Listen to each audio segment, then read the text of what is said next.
আমাকে এক সাংবাদিক, আমার প্রিয় ভাই বলি, ইলিয়াস হোসেন ভাই, খুব কটূক্তির স্টাইলে কিছু কথা বলেছিল। আমি আজকে এই প্রথম এই বিষয়টা নিয়ে মুখ খুলতেছি। আমি কেন ওই দিন টকশুতে বা তার সাথে, টকশু ছিল না ওইটা আসলে আমাদের দুই মাজলুম ভাই আসিফ আদনান এবং জাকারিয়া মাসুদ, তাদের নামে জঙ্গি ট্যাগ দেওয়ার কারণে ওনার সাথে আমার খুব ভালো সম্পর্ক ছিল, ইলিয়াস ভাইয়ের সাথে ফোনে, যে ভাই এটা নিয়ে একটু কথা বলা দরকার, আবারও জঙ্গি নাটক শুরু হয়ে গেছে। তো এই বিষয়ে কথা বলতে গিয়ে উনি একটা অন্য সাইটে চলে গেছিল, এটা কোনো টকশু ছিল না। তো আমি কেন ওই দিন প্রতিবাদ জানাই নাই, আজকে বলেই ফেলি। আমি এই প্রথম কথাটা বলতেছি, কারণ কি জানেন, এই সাংবাদিক ইলিয়াস ভাই আমাদের ফারাবি নাম শুনছেন আপনারা, তার মুক্তিতে কি পরিমাণ অবদান রাখছে, অনেক চেষ্টা করছে। শুধু ফারাবি না, আরও অন্যান্য মাজলুম যারা আলেম ছিল, শেখ জসিমউদ্দিন রহমানী সহ আরও যারা ছিল, ওনাদের মুক্তির জন্য এই বান্দা চেষ্টা করে। এই জন্য আমি আসলে ওই টকশুতে তাকে বিরুদ্ধে নিয়ে আমি চাইলেই তাকে দাঁত ভাঙা জবাব দিতে পারতাম, অনেকগুলো কথা বলতে পারতাম।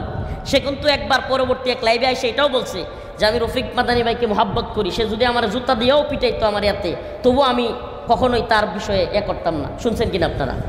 কিন্তু আমি ওইটা কেন করি নাই, যেই মানুষগুলো আলেমদের মুক্তির ব্যাপারে কাজ করে, এরা যদি কখনো কষ্টে রাগে কোনো কথাও বলে ফেলে সহ্য করি, এছাড়া আর কিছুই না। চাইলে তারে দাঁত ভাঙা জবাব দেওয়া, আমি এমনিতেই একটু টুটখাড়া, আমার সবাই কয়, আমি কথা বলতে পারি, খুব সমস্যা ছিল না। কিন্তু আমি কেন বলি নাই, এতটুকু ধৈর্য এই জন্য ধরেছি যে আল্লাহ যেন তাকে দ্বীনের কাজে লাগায়।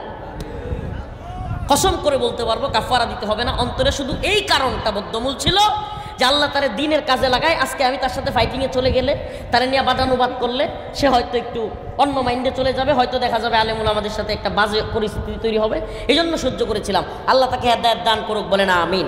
তো প্রিয় ভাইরা আমার, যে কথাটা বলতেছিলাম, উলামায়ে কেরামকে ওই জায়গাটায় দেখতে চাই। আমি আলেম সমাজকে বলবো, ওই জায়গাটায় কেন দেখতে চাই জানেন? কারণ আমরা, মনে কষ্ট নেবেন না প্রিয় আলেম সমাজের ভাইরা, কারণ আমরা এই উম্মতকে বুঝাইছি যে আপনার গাছে পেঁপে হইলে প্রথম পেঁপেটা মাদ্রাসায় দিয়েন।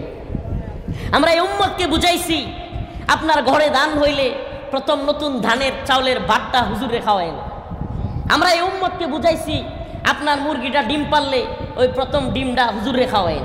এগুলা খুব ভালো বুঝছে মানুষ, কিন্তু আমরা এই উম্মতকে বুঝাইতে পারি নাই যে আল্লাহ রসুল মসজিদে বসে আল্লাহ রসুল সাল্লাল্লাহু আলাইহি সাল্লাম দেন দরবার করেছেন, আল্লাহ রসুল সাল্লাল্লাহু আলাইহি সাল্লাম রাষ্ট্র পরিচালনা করেছেন, সাহাবায়ে কেরাম রাষ্ট্র পরিচালনা করেছেন।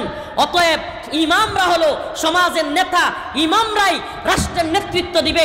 ইমামদের কাছ থেকেই ওই সমস্ত নেতারা যারা কিনা সাদাবাজি, টেন্ডারবাজি, দুর্নীতি করে, তারা শিক্ষা নিবে এবং ইমামরাই সমাজের নেতৃত্ব কর্তৃত্ব স্থানে থাকবে। এটা আমরা এই সমাজে প্রতিষ্ঠিত করতে পারিনি।